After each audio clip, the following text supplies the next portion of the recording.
I did not expect the most painful sentence of that Mother's Day to come from my own daughter-in-law. The living room smelled like fresh roses and vanilla cake when I stepped inside Olivia's house that afternoon. Someone had placed pink decorations along the dining table and a banner that read Happy Mother's Day hung across the wall above the fireplace. There were at least 15 people in the room. Friends of Olivia, a couple of her co-workers, and a few relatives I recognized from past holidays. Laughter floated through the air while soft music played from a speaker near the kitchen. For a moment I thought maybe I had worried for nothing. Maybe this day would actually be peaceful. I carried a small box of homemade lemon cookies, the kind my son Daniel used to love when he was younger. Baking them that morning had felt like holding on to a memory that refused to fade. I set the box gently on the counter and looked around for a familiar face. Olivia stood near the kitchen island speaking to two women I did not know. Her hair was styled perfectly and she wore a pale blue dress that matched the spring flowers on the table. When her eyes briefly met mine, she did not smile. She simply looked at me the way someone might glance at a stranger who had walked into the wrong room. I told myself not to read too much into it. Grief had made everyone a little different these past months. Daniel had been gone for almost a year now, and this was the first Mother's Day without him. I tried to focus on the sound of conversation around me. Someone complimented the decorations. Another guest asked Olivia where she bought the cake. The atmosphere looked cheerful on the surface, but something beneath it felt oddly fragile, like glass that could crack if touched the wrong way. I picked up a glass of water and moved toward the living room sofa. A few people nodded politely when they noticed me. Some offered quiet greetings. Others simply looked away, as if they were unsure whether I was supposed to be there. That feeling slowly began to settle in my chest. The strange awareness that I might not belong in the very place where my son once lived. I was about to sit down when Olivia's voice suddenly rose above the soft music. She stepped away from the kitchen island and walked directly toward me. The conversations around the room faded into an uneasy silence as she stopped a few feet in front of me. Her expression was calm, almost casual, as if she were about to ask someone to pass the salt at dinner. Then she said something that made the entire room freeze. She said maybe it would be better if I left. For a second I thought I must have misunderstood her. I looked around the room and saw several people staring down at the floor while others shifted uncomfortably in their chairs. Olivia crossed her arms lightly and continued speaking in that same calm voice. She said the celebration today was meant for mothers who were actively raising families right now. She said it might be awkward for the guests if someone stayed who did not really fit the spirit of the event. The words landed quietly but heavily in the center of the room. I felt the glass of water grow cold in my hand. The roses on the table suddenly looked too bright under the afternoon sunlight. I glanced toward the hallway that once led to Daniel's old office, remembering how he used to tease me every Mother's Day by pretending he forgot the date before surprising me with flowers. For a brief moment I wondered what he would think if he could see this room right now. Then I looked back at Olivia and realized something even more unsettling.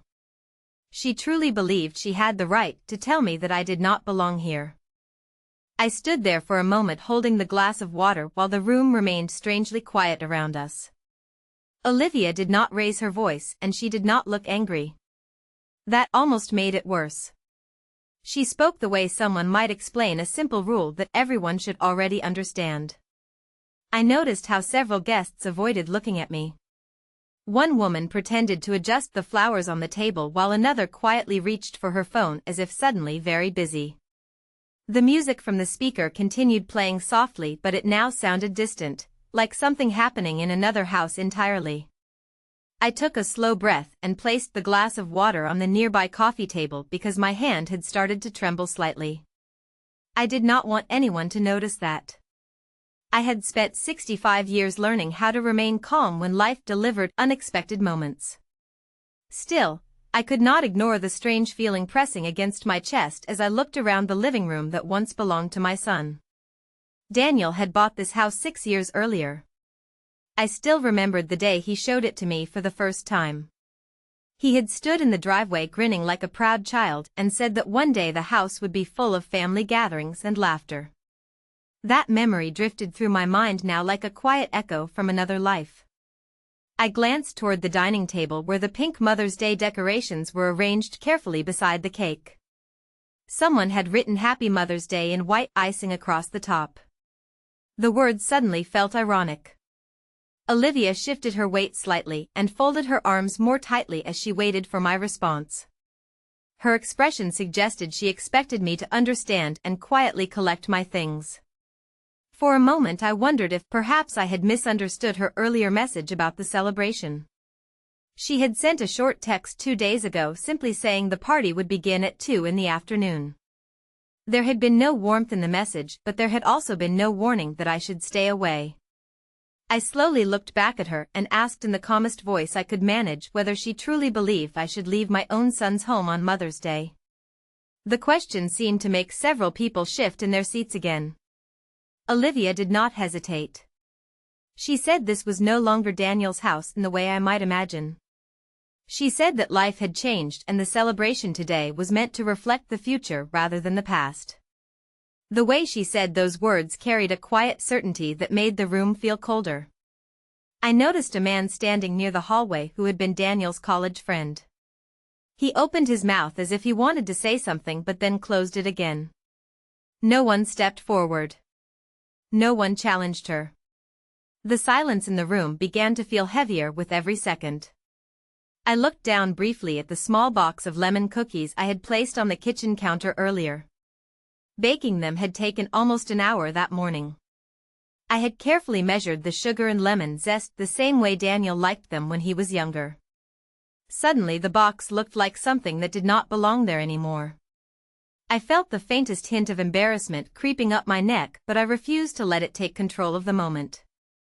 Instead, I straightened my shoulders slightly and looked around the living room one more time. This house held years of memories for me.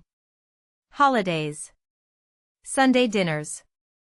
Long conversations with my son about his plans for the future. I could almost hear his voice in the quiet spaces between the conversations that had stopped.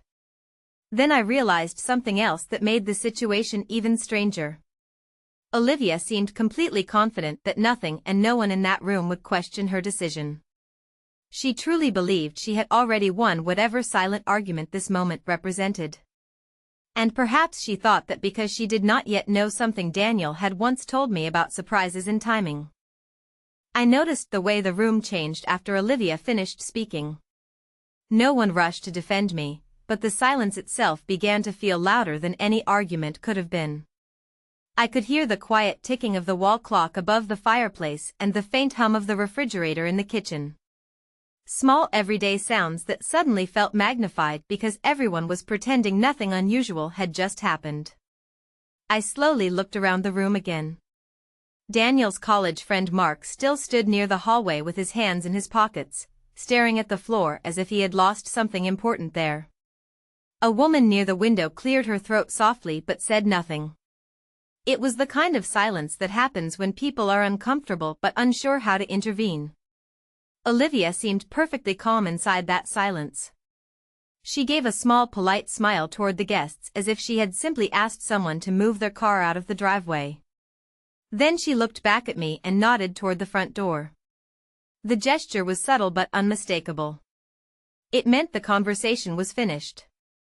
I felt the strange urge to laugh for just a second, not because the moment was funny, but because it was so unexpected. 65 years of life had taught me that people reveal their true character during moments like this. They reveal it not through loud anger but through quiet decisions that show what they believe they deserve. Olivia believed she deserved this house, this celebration, and even the right to decide who counted as a mother today. I glanced once more at the lemon cookies sitting on the counter. The yellow ribbon around the box looked bright and cheerful under the kitchen light, completely unaware of the tension in the room. I thought about the early morning when I had stood in my own kitchen carefully mixing the dough, remembering how Daniel used to steal the first cookie before they cooled. That memory warmed me for a brief second before the present moment returned. I reached for my purse that rested on the arm of the sofa. My movements were slow and deliberate because I refused to appear hurried or embarrassed. If Olivia expected me to rush toward the door with tears in my eyes, she would be disappointed. I lifted the purse strap over my shoulder and straightened the collar of my light gray cardigan. Several guests watched quietly now, their expressions shifting from discomfort to curiosity. Perhaps they expected a confrontation. Perhaps they believed I would finally raise my voice and demand respect. Instead, I simply nodded once toward Olivia. I told her that it was a lovely decoration for a Mother's Day gathering and that I hoped everyone enjoyed the afternoon. My voice sounded calm even to my own ears, which surprised me slightly. Then I walked toward the front door. The wooden floor creaked softly under my steps, a familiar sound that once belonged to family evenings and holiday dinners. When I reached the doorway, I paused for just a moment and looked back across the living room. The banner above the fireplace still read Happy Mother's Day in bright pink letters. I wondered briefly whether Daniel would have laughed at the situation or quietly solved it in his own way. He had always believed that timing mattered more than anger. That thought stayed with me as I stepped outside onto the front porch. The late afternoon air felt cool and fresh compared to the tension inside the house. For the first time since Olivia spoke, I allowed myself a deeper breath. And standing there on the porch, listening to the distant sound of children playing somewhere down the street, I remembered something my son had told me months before he passed away. He had once smiled and said that one day he had a surprise planned for a Mother's Day I would never forget. At the time I had assumed he meant flowers or a family dinner. Now, as I stood alone on that porch, I began to wonder if he had meant something entirely different. The cool air on the porch lingered around me as I slowly stepped down the wooden stairs and onto the driveway, the late afternoon sunlight stretching long shadows across the quiet suburban street. For a moment I simply stood there beside my old blue sedan, listening to the faint laughter of children riding bicycles at the end of the block and the distant hum of a lawnmower somewhere nearby. Life outside the house continued as if nothing unusual had happened, which felt strangely comforting. Inside that house a Mother's Day celebration was beginning without me, yet outside the world remained steady and calm. I placed my purse on the passenger seat and sat behind the wheel without starting the engine. My hands rested loosely on the steering wheel while my thoughts drifted back to the memory that had surfaced just moments earlier on the porch. Daniel's voice had sounded so casual that day months ago when he mentioned a surprise for a future Mother's Day. At the time I had laughed and told him that at my age surprises usually meant forgetting where I left my glasses. He had smiled in that quiet, thoughtful way of his and simply said that this one would matter more than flowers. I remembered the exact way the afternoon sunlight had fallen across our kitchen table during that conversation, the same table where he used to finish homework when he was a boy. Thinking about it now made something stir gently in my chest, not quite sadness and not quite curiosity, but something that felt like both at the same time. I reached into my purse looking for my car keys and my fingers brushed against a small folded envelope that I did not immediately recognize. The paper felt thick and slightly textured, the kind often used for formal notes. I slowly pulled it out and turned it over in my hands. My name was written on the front in handwriting that I knew instantly. Even after all these years I would recognize Daniel's writing anywhere. The letters were slightly slanted and carefully spaced, just as they had been since he learned cursive in elementary school. For a moment I simply stared at the envelope, feeling a quiet wave of emotion that I had not expected. I tried to remember when it had been placed inside my purse, but nothing came to mind. The flap had already been opened as if someone expected me to read it at some point without ceremony. I slid the folded paper out and unfolded it carefully, the soft rustle of the page sounding louder than it should have inside the still car. The note was short but written with the steady confidence Daniel always had when he wanted something to be clear. He had written that if I was reading the letter on a Mother's Day when things felt difficult or confusing, then I should remember that he had planned something long before any of us realized how quickly life could change. The words made me pause, my eyes moving slowly across each line. He explained that sometimes people misunderstand what family truly means, but time has a way of revealing the truth in quiet and undeniable ways. Then near the bottom of the page he mentioned that an envelope had been left with a trusted person who would know exactly when the right moment had arrived. Reading that line sent a small ripple of curiosity through me because Daniel had always been practical rather than dramatic. If he had arranged something like this, then he had believed it mattered deeply. I folded the letter again and held it in my hands while looking through the windshield toward the house across the street where a small American flag moved gently in the breeze. Somewhere behind me inside Olivia's house music had begun to play faintly through the open windows. The celebration had clearly started. I wondered briefly if anyone inside had noticed that I had been gone longer than expected. Then another thought quietly surfaced in my mind. If Daniel had truly left something with a trusted person, then sooner or later that person might appear. And for reasons I could not fully explain yet, I had the strong feeling that today might be exactly the day he had been waiting for. I remained seated in the car for several minutes holding Daniel's letter in my hands while the quiet neighborhood carried on around me with the ordinary rhythm of a Sunday afternoon, the distant laughter of children fading and returning with the wind, a dog barking somewhere 2 houses down, and the soft rustle of leaves moving along the sidewalk. The letter felt heavier than a single sheet of paper should have felt, not because of the words themselves but because of what they suggested. Daniel had never been the kind of person who spoke in vague riddles, yet the note clearly pointed toward something he had arranged long before his passing. I carefully placed the folded letter back into my purse and rested my hands on the steering wheel again, trying to think through what he might have meant. My first instinct was that perhaps he had left something practical behind, such as a financial account or a document meant to help me later in life, but the tone of the message suggested something more personal than that. He had written about family and about the truth revealing itself in quiet ways over time. Those words echoed softly in my mind as I glanced toward the house again. Through the living room window I could see faint movement inside as guests walked around with paper plates and drinks, the bright pink Mother's Day banner still hanging across the fireplace. The scene looked cheerful from a distance, almost like a picture from a magazine about family celebrations. Yet standing outside in the driveway I felt strangely calm rather than hurt. Olivia's words earlier had been sharp, but they had also been clear. She believed she had the authority to decide who belonged in that house and who did not. That certainty might have made sense to her today, but Daniel's letter suggested that the story was not finished yet. Just as I began to consider starting the car and driving home, a dark gray sedan slowly turned the corner at the end of the street and rolled down our block at a steady pace. The vehicle looked unfamiliar, which caught my attention because most of the neighbors' cars were ones I recognized easily. The sedan pulled to the curb directly in front of Olivia's house and the engine shut off. For a moment nothing happened. Then the driver's door opened and a tall man stepped out wearing a navy blue suit despite the warm spring weather.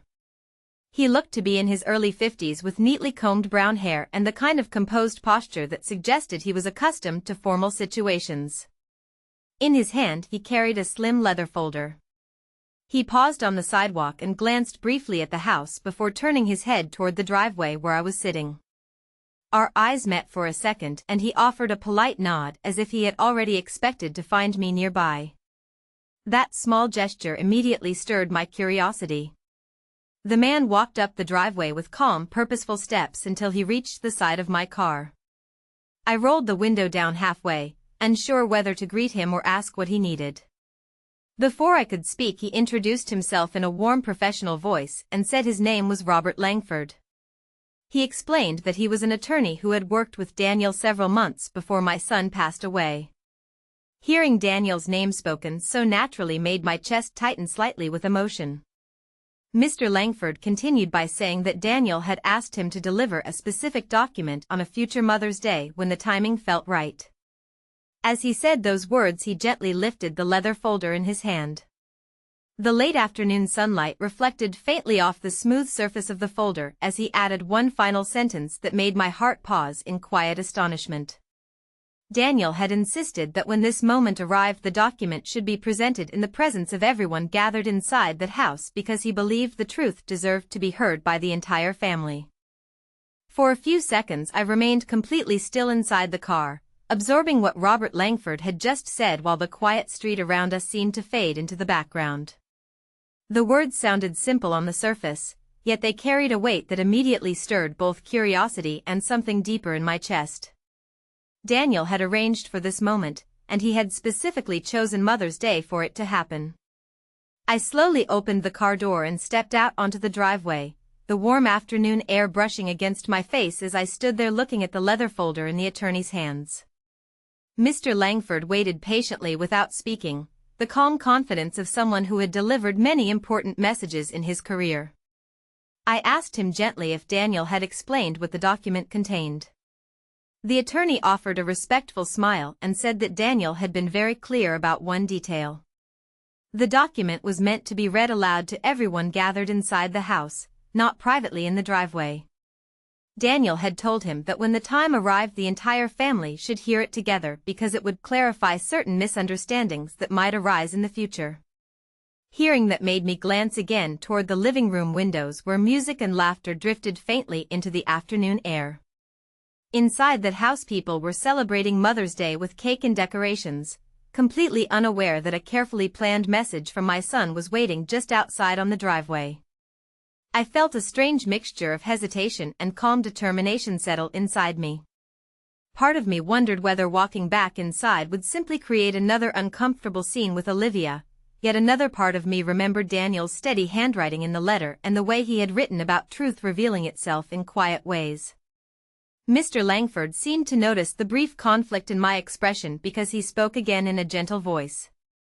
He explained that Daniel had met with him nearly 8 months before his passing and had taken great care explaining exactly how the message should be delivered. According to the instructions, the document was to be presented on the first Mother's Day when everyone in the family happened to gather in the same place. If that condition was met, then the message should be read immediately. I let out a slow breath as I realized how deliberate Daniel had been about this plan. He had known that family moments like this one would eventually happen, and he had trusted that the right person would ensure his voice was still heard. I reached into my purse and briefly touched the folded letter again before looking back at the front door of the house. Through the glass panels I could now see several guests moving around the living room carrying cups and small plates. The celebration had grown lively, which meant that everyone was likely gathered together in one space. Mr. Langford adjusted the folder in his hands and asked politely whether I would be comfortable accompanying him inside. Daniel had asked that his mother be present when the document was read, and the attorney explained that he preferred to follow his client's wishes as precisely as possible. I nodded slowly, feeling a quiet strength building in my chest that surprised me slightly. A few minutes earlier I had stood on that same porch feeling like an outsider who had been politely dismissed from a family celebration. Now something entirely different was about to unfold. Together we walked up the short path toward the front steps. The wooden boards creaked softly under our feet as we reached the porch, the same porch where I had paused not long ago wondering if Daniel's words meant something more than a simple memory.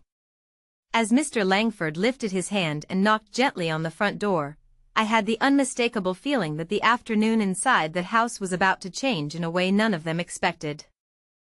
The knock on the front door was not loud, yet inside the house the music softened just enough that someone quickly noticed. I could hear footsteps crossing the wooden floor, followed by the sound of the door handle turning. A moment later the door opened and Olivia stood there, her expression shifting instantly from casual surprise to visible confusion as she saw both of us standing on the porch. For a brief second her eyes moved from my face to the tall man beside me in the navy blue suit, clearly trying to understand why I had returned and who he might be. The cheerful noise of the gathering continued behind her, guests talking and laughing near the kitchen island, unaware that the doorway had suddenly become the center of a very different moment. Olivia forced a polite smile, the kind people use when they feel uncertain about what is happening but want to maintain control of the situation. She asked calmly if there was something we needed.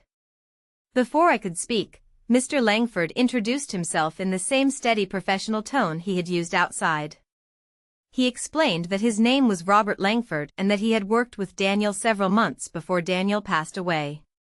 Hearing my son's name spoken at the doorway immediately caught Olivia's attention in a way that her polite smile could not hide. Her posture straightened slightly and her eyes narrowed with curiosity. The attorney continued by explaining that Daniel had left a document with very specific instructions regarding when and how it should be delivered. According to those instructions, the document was meant to be read aloud on a Mother's Day when the family happened to be gathered together in the same place. As those words settled into the space between us, several nearby guests began drifting toward the doorway, drawn by the formal tone of the conversation. Mark appeared in the hallway again and paused when he saw me standing beside the attorney. Someone behind him lowered the music volume, and gradually the cheerful noise of the party softened into quiet murmurs of curiosity. Olivia glanced briefly over her shoulder at the small crowd forming inside the living room before turning back toward us. She asked what kind of document could possibly require such a dramatic delivery. Mr. Langford did not react to the tension in her voice. Instead, he simply lifted the leather folder slightly and repeated that he was obligated to follow the instructions given to him by his client. The message was meant to be heard by everyone present. The living room had now grown almost completely silent. Guests stood near the fireplace, the dining table, and the kitchen doorway watching the scene unfold with expressions that ranged from confusion to open curiosity. The pink Mother's Day banner still hung brightly across the wall above the fireplace, a cheerful decoration now framing a moment that felt far more serious. Olivia hesitated for a moment as if debating whether she should allow the situation to continue. But with so many people watching, refusing would have drawn even more attention. Finally, she stepped slightly aside from the doorway, her expression carefully controlled. She said that if Daniel had truly left something important, then perhaps everyone should hear it. Mr. Langford thanked her politely and stepped into the living room while I followed a few steps behind him. The familiar scent of coffee and fresh cake filled the air, reminding me how recently the gathering had been full of laughter. Now every conversation had stopped. Guests slowly formed a loose circle around the center of the room as the attorney placed the leather folder on the coffee table and opened it carefully. The soft sound of the folder clasp clicking open seemed unusually loud in the quiet space. Mr. Langford removed a neatly printed document and glanced briefly around the room to ensure everyone could hear him clearly. Olivia stood near the kitchen entrance with her arms crossed, watching closely. I remained near the doorway where I had first entered, my hands resting quietly at my sides. The attorney cleared his throat once and began speaking in a calm voice that carried easily through the silent living room. He explained that the document contained a personal statement written by Daniel along with several legal instructions regarding his estate and certain family decisions he had made before his passing. As the first lines were read aloud, I felt the unmistakable sensation that Daniel's presence had somehow returned to the room through the words he had carefully prepared, and the expressions on the faces around me suggested that everyone else felt it too. Mr. Langford held the document carefully in both hands while the living room remained completely silent around him. Even the faint music from earlier had been turned off, leaving only the quiet rustle of paper as he adjusted the pages. His voice carried steadily across the room as he explained that the statement had been written by Daniel several months before his passing and that the following words were intended to be heard by the people he loved most. The attorney then began reading Daniel's message. The first lines were simple and calm, written in the same thoughtful tone that I remembered so well. Daniel explained that if this message was being read aloud on a Mother's Day gathering, then it meant that his family had come together in the same house he once called home. He wrote that family celebrations were meant to honor love, patience, and respect, especially toward the people who had guided us through life. As Mr. Langford continued reading, several guests shifted slightly where they stood, listening more closely now that they understood the message was personal. Daniel's words then turned more direct.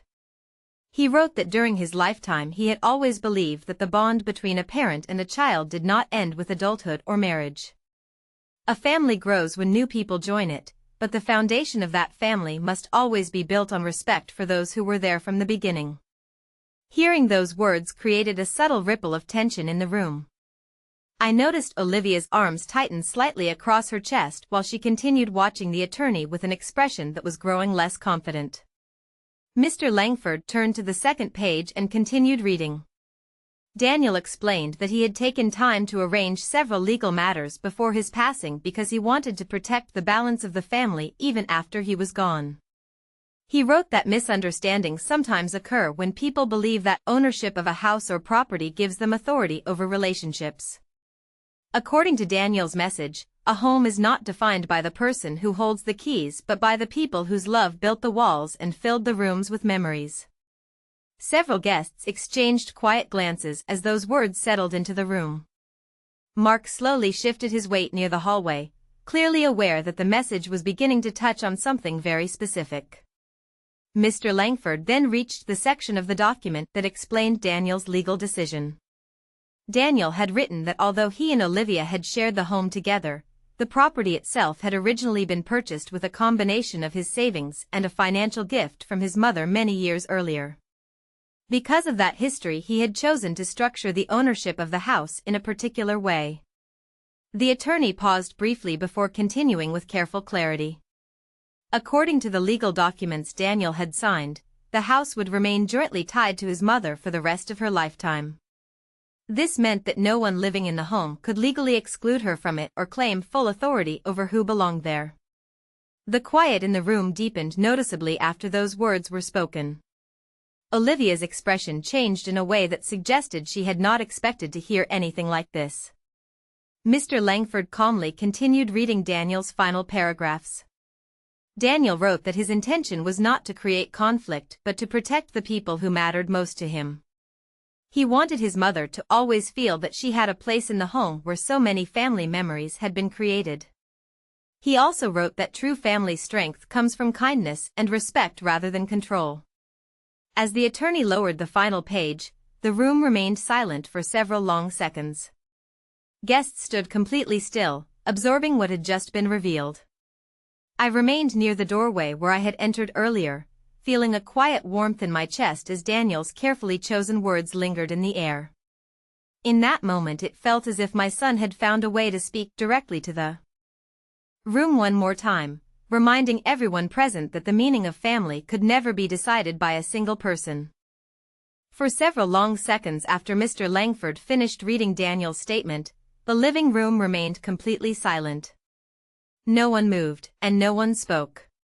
The only sound in the house was the faint ticking of the wall clock above the fireplace and the soft rustle of the banner that still hung across the wall celebrating Mother's Day. The cheerful pink letters now seemed to carry a different meaning after the words that had just been read. Guests stood scattered around the room, their expressions thoughtful and uncertain as they slowly absorbed what Daniel had arranged months before. Some looked toward me with quiet sympathy while others glanced cautiously toward Olivia, unsure how she might respond. Olivia herself remained standing near the kitchen entrance, her arms still folded across her chest but no longer with the same confidence she had shown earlier. Her eyes moved from the attorney to the document in his hands and then briefly toward the floor as if she were trying to process the details she had not known existed. Mr. Langford carefully placed the pages back inside the leather folder and closed it with calm precision.